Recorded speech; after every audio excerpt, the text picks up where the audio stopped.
Hey everybody, it's Josh Alexander with Orange County Housing Market News. If you're a returning subscriber, thank you so much for subscribing. I really appreciate the support. If this is the first time you've listened to this show is all about Orange County real estate. So I go over what the local market is doing, I talk to local experts in the area, and then I also go over different tricks and tips that both buyers and sellers can be using right now to make sure they're successful when they're trying to purchase or sell their home. So if you're thinking about buying or selling a home sometime in the next year or so, this is a great place to start. So on today's episode, I'm going to be answering one of the most common questions I get from buyers right now, and that is, how do I get my offer accepted when we're in such a hot seller's market and I'm dealing with multiple offers on every single home that I'm placing offers on right now? So there's so much information on this topic that I'm going to be breaking it into 2 episodes. So today, we're going to be talking about all the no to very low risk things you can do as a buyer to make sure that you're giving yourself the best shot at getting your offer accepted. And then on next week's episode, we're going to be going over all of the more risky strategies you can use as a buyer and the pros and cons of each of those, so you can have all the information at your fingertips to make an informed decision on if those strategies are going to be right for you. So with that being said, let's go ahead and get into part 1 on how to get your offer accepted in an extremely hot seller's market.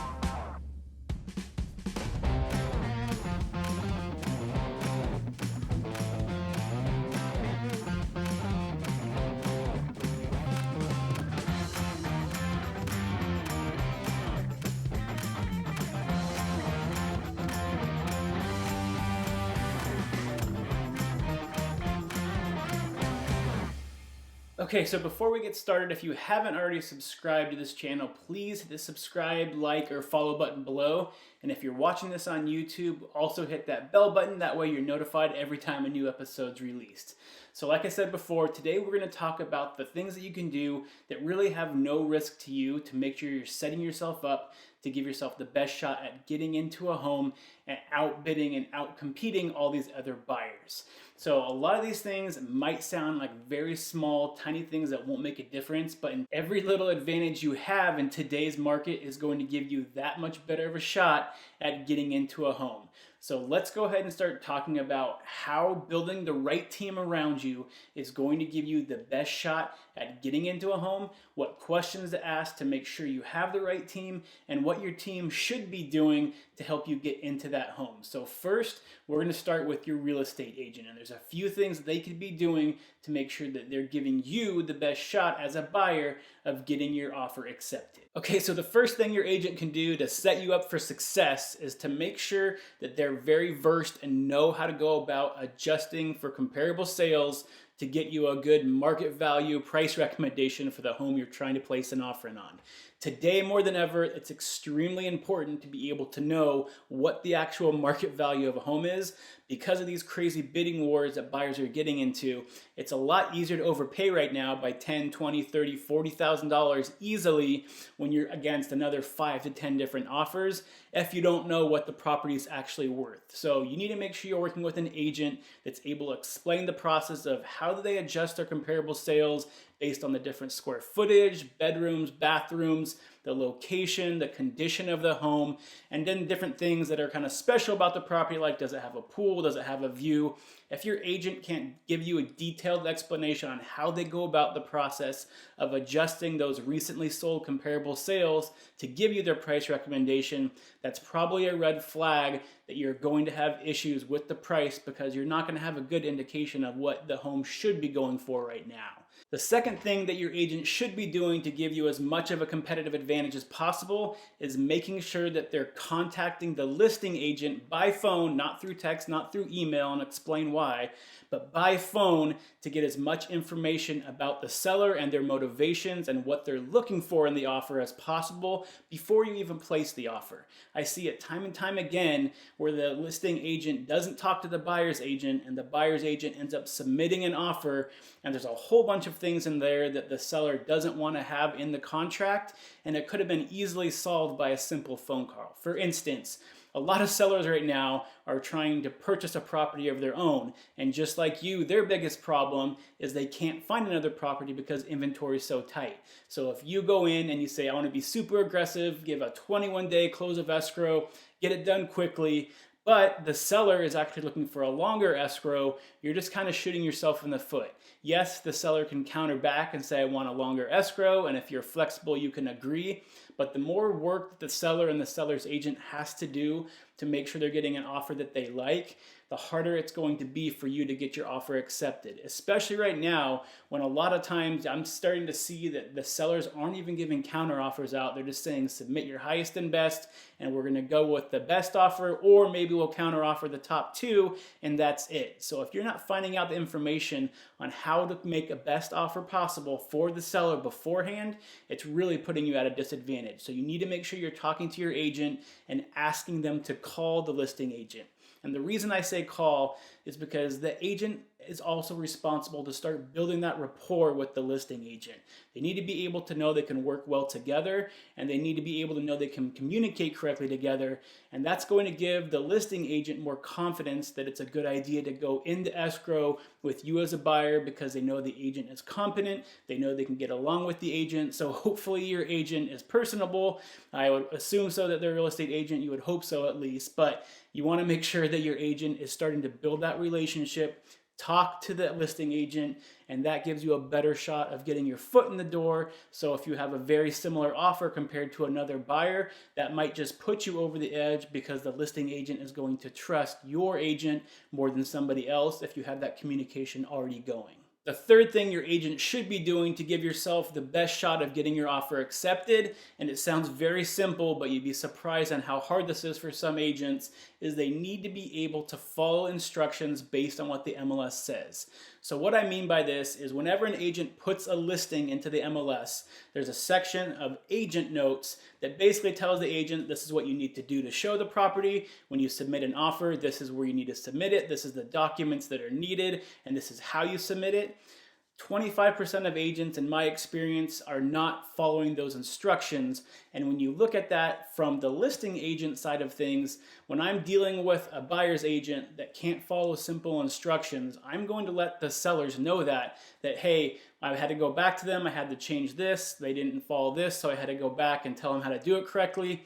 It's not a great way to start out the whole process of trying to get your offer accepted when you're dealing with an agent that can't follow instructions. Because what's going to happen when you get into escrow, the likelihood of you having communication issues, timing issues will probably be higher with an agent that has a hard time following instructions versus someone that can actually read through the instructions, follow them, get the showing done correctly, submit the offer correctly, and make the listing agent's life a lot easier. So the only way you can really verify this with your agent is when you're interviewing agents to begin with, you just want to ask them, what is your process of going through to schedule appointments, and what is your process to going through and submitting offers on my behalf to the listing agent? You can listen to their explanation. Are they talking about those agent remarks in the MLS? Are they talking about following instructions?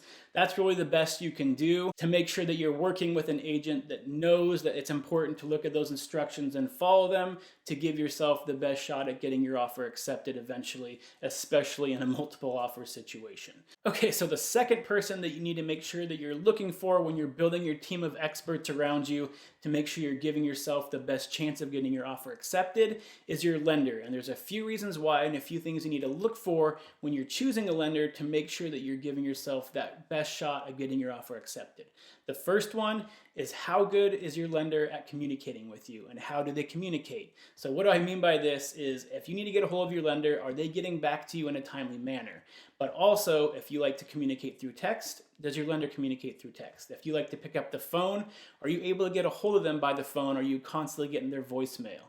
You need to be able to have that open channel of communication between you and your lender, because sometimes when you're placing offers, time is of the essence. And if you need an answer on if you qualify for something, if a certain scenario is going to work for you, and you can't get it quickly, you might miss out on a home in this market. So you need to make sure that your lender is available to talk to, and you're able to get a hold of them and communicate the way that you like to communicate when you're working with the lender. The second thing you need to make sure you're looking for when talking to a lender is that when they're talking to you and explaining to you how the whole loan process works, are they explaining it to you in a way that makes sense to you? Are they able to break it down in a way that you understand so you're not getting confused? Because if you get confused on what's going on with the loan and you're in the middle of escrow and a fee pops up, or all of a sudden something goes up in terms of how much you owe, because you're not familiar with what's happening, it's really going to set you back in the process. So you need to make sure that you are not only have an open line of communication with your lender, but they're also able to give you the correct information in the way that makes sense to you.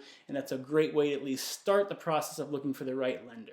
Something else that you also need to make sure that you're looking for when talking to lenders, especially right now in this market, is how they go about the process of getting that pre-approval for you and what kind of work are they doing up front before you even start submitting offers. So what I mean by this is that a lot of lenders now, but not all of them, are starting to get all the information from you up front. So they're getting your bank statements, your credit scores, they're going through and checking pay stubs, and they're basically going through and putting this into an underwriting system that's going to pop up an answer saying, is there any red flags here? Is there something that we need to worry about that would prevent this loan from closing once we get into escrow? It's just basically allowing the lender to do a lot of the upfront work to make sure that you're not going to have problems during escrows. So if your lender isn't asking for that type of information, like your paycheck stubs, running your credit, going through bank statements, looking at your debt to income ratios, and going through and what they call a DU approval, which is basically putting it through a system to check to make sure there's no red flags. If they're not doing that up front, you could be putting yourself at a disservice compared to other buyers out there that are using lenders that are doing more of that work up front. Because again, as a seller, the seller wants to make sure whoever they go in escrow with is going to be able to close escrow. If you're able to provide anything that's showing them that there's a better chance that you're going to close compared to somebody else, it's going to give you a better shot at getting into escrow.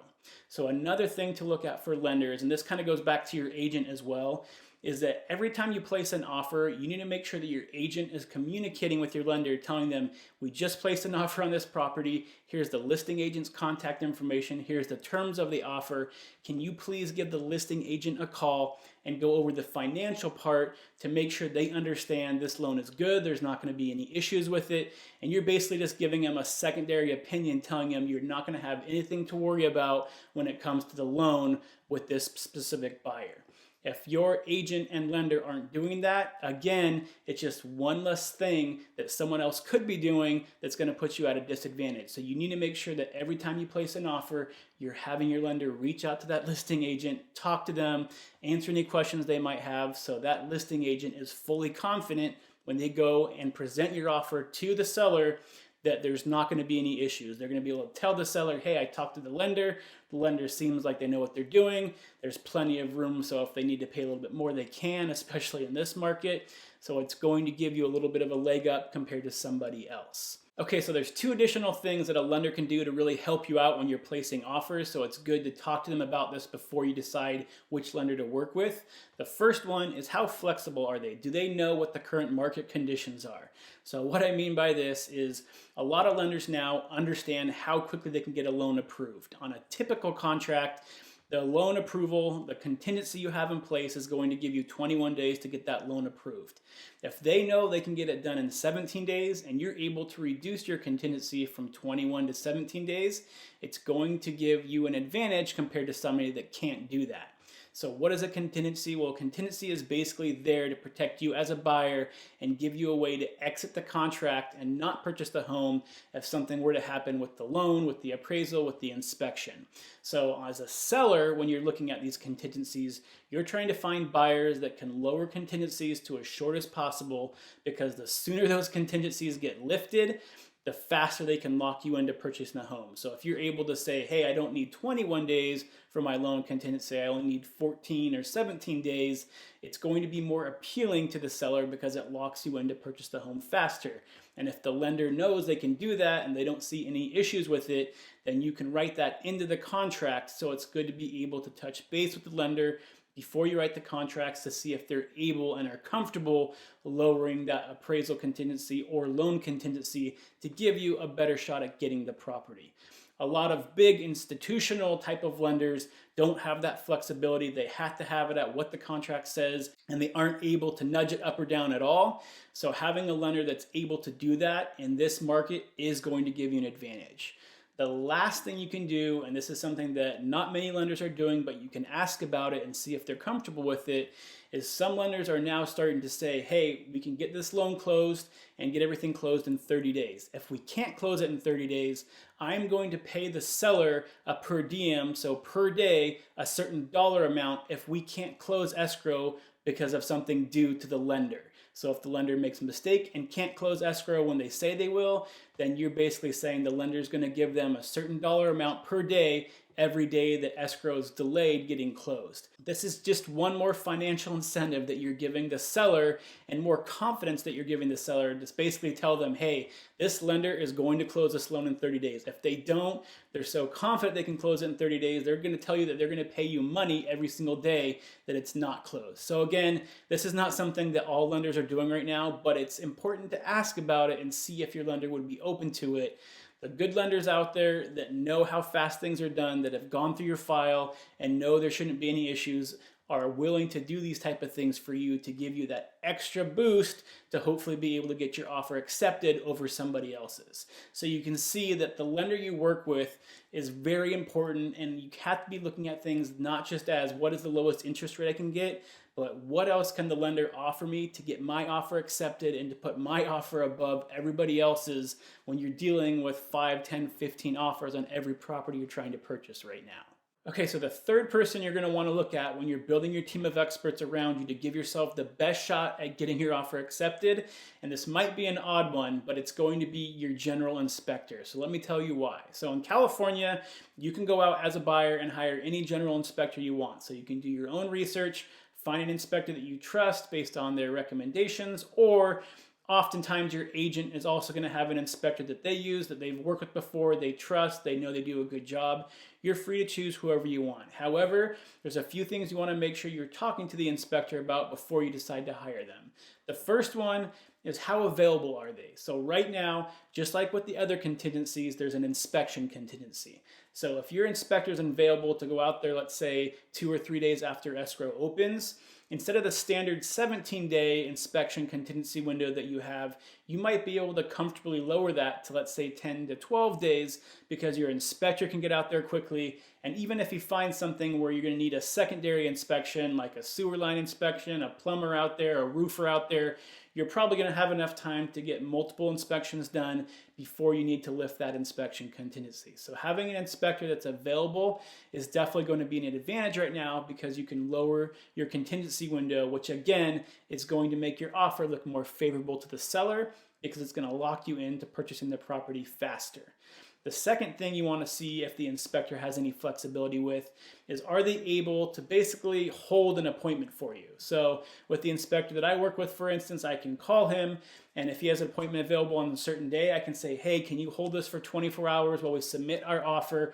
And that way you have that guaranteed appointment waiting for you. So if your offer gets accepted, you have a spot and you're not going to lose it to someone else, where maybe you thought he can be out there in 3 days, but then within 24 hours he books that spot and now he can't get there for 10 days. So having an inspector that might be able to do some kind of temporary hold for you is going to be extremely helpful when you're placing offers, because it will be able to give you that confidence when you are lowering those contingencies that that appointment's going to be there for you if you do get your offer accepted. So again, having an inspector that has that flexibility is going to give you a better shot at getting your offer accepted while giving you the confidence you need to be able to make an aggressive offer that you need to make in today's market. Okay, so just to recap really quick, right now more than ever, it's extremely important that before you even start looking at property, that you're building the right team around you to give yourself the best shot at getting your offer accepted the first time.